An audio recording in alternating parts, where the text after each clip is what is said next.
Junior NTR act చేసినటువంటి దేవర film సంబంధించినటువంటి first glimpse ఇప్పుడు మన ముందుకు వచ్చేసింది. కొరటాల శివ, జూనియర్ ఎన్టీఆర్ కాంబినేషన్లో వస్తున్నటువంటి సెకండ్ ఫిల్మ్ ఇది ఆఫ్టర్ జనతా గ్యారేజ్.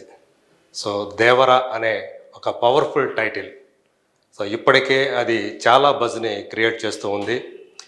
RRR లాంటి గ్లోబల్ సినిమా తర్వాత జూనియర్ ఎన్టీఆర్కు ఉన్నటువంటి క్రేజ్ ఏ రేంజ్లో పెరిగిపోయిందో మనం చూసాం. సో దాని తర్వాత ఏంటి జూనియర్ ఎన్టీఆర్ ఏం సినిమా చేయబోతున్నాడు అంటే దానికి కరెక్ట్గా దానికి ఫాలోఅప్గా వస్తున్న సినిమాగా దేవరని మనం చెప్పుకోవచ్చు. యాక్చువల్గా ఈ సినిమాని 2021లోనే అనుకున్నారు. కొన్ని కారణాల వల్ల ఆలస్యమయ్యి మొత్తానికి 2023 మార్చిలో ఈ సినిమా లాంచ్ అయింది. సో ఇప్పుడు ఆ గ్లిమ్స్ ఒకసారి చూస్తే కనుక 1.5 minute ఉన్నటువంటి ఆ గ్లిమ్స్ మొత్తం కూడా సీ బ్యాక్డ్రాప్లోనే మనకి కనిపిస్తూ ఉంది. సో సినిమాని దేవర అనే కథని ఆల్రెడీ ఇప్పటికే సముద్రం బ్యాక్డ్రాప్ తోటి సినిమా తీస్తున్నామని కొరటాల శివ ప్రకటించాడు. ఒకసారి మనం చూసుకుంటే చూడండి, ఈ గ్లిమ్స్ మొత్తం కూడా ఈ సముద్రం ఆధారంగానే మనకు కనిపిస్తుంది. దాంట్లో కొన్ని పడవలు ప్రయాణం చేస్తూ ఉండటాన్ని, ఆ తర్వాత జూనియర్ ఎన్టీఆర్కి సంబంధించినటువంటి నావ కానివ్వండి, ఆ తర్వాత ఒకదాని మీద సముద్రపు దొంగలు ఆ నావ మీదకి దాడి చేయడానికి, పడవల మీద నుంచి నావ మీదకి దాడి చేయటం, ఆ తర్వాత వారితో కలిసి జూనియర్ ఎన్టీఆర్ పోరాటాలు చేయటం మనం అంతా కూడా ఈ గ్లిమ్స్లో మనకి చూపించారు. జూనియర్ ఎన్టీఆర్ యొక్క లుక్ ఇదివరకే యాక్చువల్గా తన లుక్ ఎలా ఉంటుంది అనేది రివీల్ చేశారు. సో ఈ ఫైట్లో జూనియర్ ఎన్టీఆర్ యొక్క ఆ పవర్ఫుల్ ఆ స్టేచర్ కానివ్వండి, ఆ లుక్స్ కానీ ఎలా ఉన్నాయో ఈ గ్లిమ్స్లో మనం చూడవచ్చు. సో ఎలా వాళ్ళని సముద్రపు దొంగల్ని తను వాళ్ళతో అడ్డుకొని వాళ్ళతో ఫైట్ చేస్తున్నాడు, దేనికోసం దేవర వాళ్ళతో యుద్ధం చేస్తాడు, సో ప్రధానంగా అతని యొక్క పాత్ర ఏమిటి అనేది ఈ గ్లిమ్స్ ద్వారా అతని క్యారెక్టరైజేషన్ని చెప్పే ప్రయత్నం డైరెక్టర్ కొరటాల శివ చేశాడు. యాక్చువల్గా దీని మొదట ఒక సినిమానే అనుకున్నారు, కానీ ఆ తర్వాత క్యారెక్టర్స్ డెవలప్ అయిన విధానం అది చూసి ఇది ఒక సినిమాకి సంబంధించి మనం పూర్తి న్యాయం చేయలేము అనుకొని 2 భాగాలుగా దీన్ని ఆడియన్స్కి ప్రజెంట్ చేద్దామనే ఉద్దేశంతో 2 partsగా మనకి తీస్తున్నారు. ఇప్పుడు మొట్టమొదటి సినిమా పార్ట్ 1 దేవరా పార్ట్ 1 ఈ సంవత్సరం మేలో మన ముందుకు తీసుకురావడానికి ప్రయత్నాలు అయితే జరుగుతున్నాయి. So junior NTR brother Nandamuri కళ్యాణరామన్ సంబంధించినటువంటి ఎన్టీ రామారావు ఆర్ట్స్, అలాగే శివ స్నేహితుడు మిక్కిలేని సుధాకర్, సో అతని యువసుధ ఆర్ట్స్, ఈ 2 కలిసి దేవర సినిమాని మన ముందుకు తీసుకొస్తున్నాయి. ఇందులో ఒక డైలాగ్ ఉంది ఈ గ్లిమ్స్ చివర, ఈ సముద్రం చేపల్ని కంటే కత్తుల్ని నెత్తుట్ని ఎక్కువగా చూసింది, అందుకే దీన్ని ఎర్ర సముద్రం అంటారు అని ఒక డైలాగు తను చెప్పడం కనిపిస్తోంది. సో దాన్ని బట్టే ఈ కథ సో ఎంత వైలెంట్గా ఉండబోతోంది, జూనియర్ ఎన్టీఆర్ క్యారెక్టర్ ఎంత వైలెంట్గా ఉండబోతుంది అనేది ఈ గ్లిమ్స్ ద్వారా మనకు అర్థమవుతుంది. సో అతను చేసే పోరాట సన్నివేశాలు కూడా మనం చూడొచ్చు.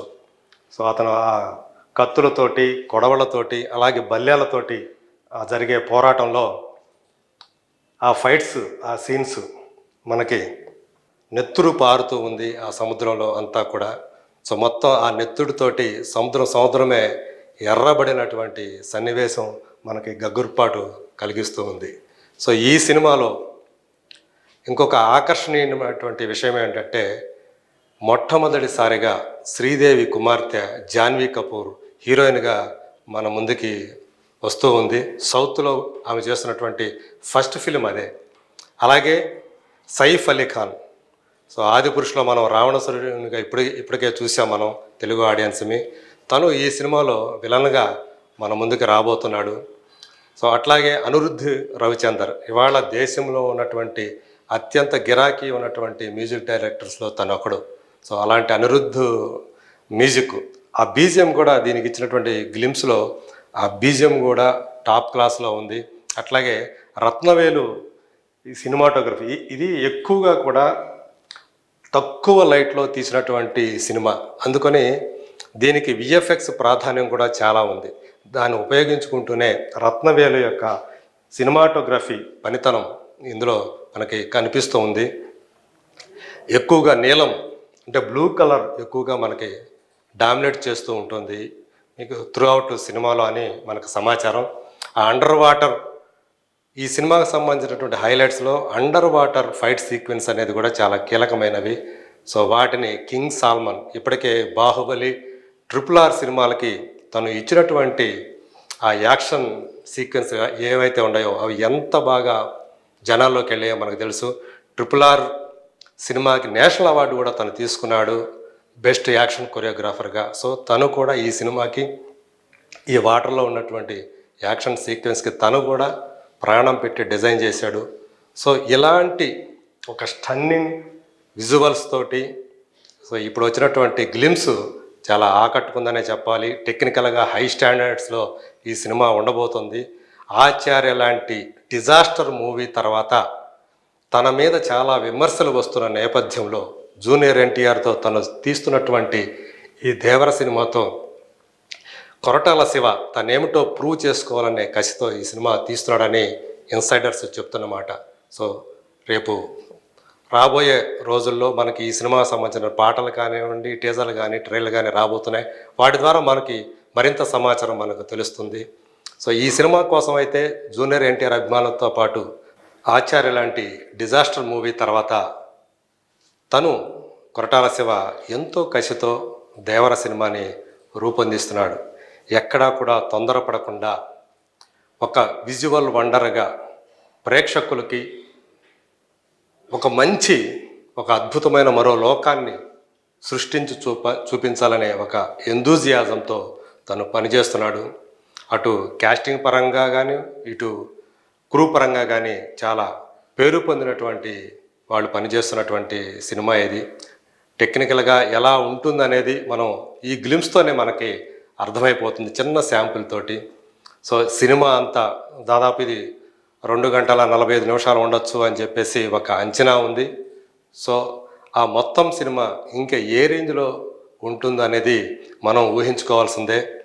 సో RRR లాంటి ఆ సినిమాతో తనకు వచ్చినటువంటి గ్లోబల్ స్థాయిలో వచ్చినటువంటి ఆ క్రేజ్ తోటి, ఆ ఇమేజ్ తోటి సో ఈ సినిమా కూడా చాలా కష్టపడి మళ్ళీ ఒక పాన్ ఇండియా సినిమాగా మన ముందుకి జూనియర్ ఎన్టీఆర్ దీన్ని ప్రజెంట్ చేస్తూ ఉన్నాడు. తెలుగుతో పాటు హిందీ, తమిళ్, కన్నడ, మలయాళ భాషల్లో ఈ సినిమా రెడీ అవుతోంది. అన్ని భాషలకు సంబంధించి కూడా గ్లిమ్స్ని ఈరోజు రిలీజ్ చేశారు. రిలీజ్ చేసినటువంటి అతి తక్కువ సమయంలోనే అత్యధిక వ్యూస్ తోటి ఇది దూసుకు వెళుతూ ఉంది. సో ఇంత క్యూరియాసిటీని ఎట్లాగైనా ఎంత త్వరగా ఈ సినిమా మన ముందుకు వస్తుందా అనే క్యూరియాసిటీని కలిగించడంలో ఈ గ్లిమ్స్ 100% సక్సెస్ అయింది. తప్పకుండా సో ఈ సినిమా తన కెరీర్కి బెస్ట్ అవుతుందనే నమ్మకాన్ని అయితే ఈ గ్లిమ్స్ కలిగిస్తూ ఉందని చెప్పాలి.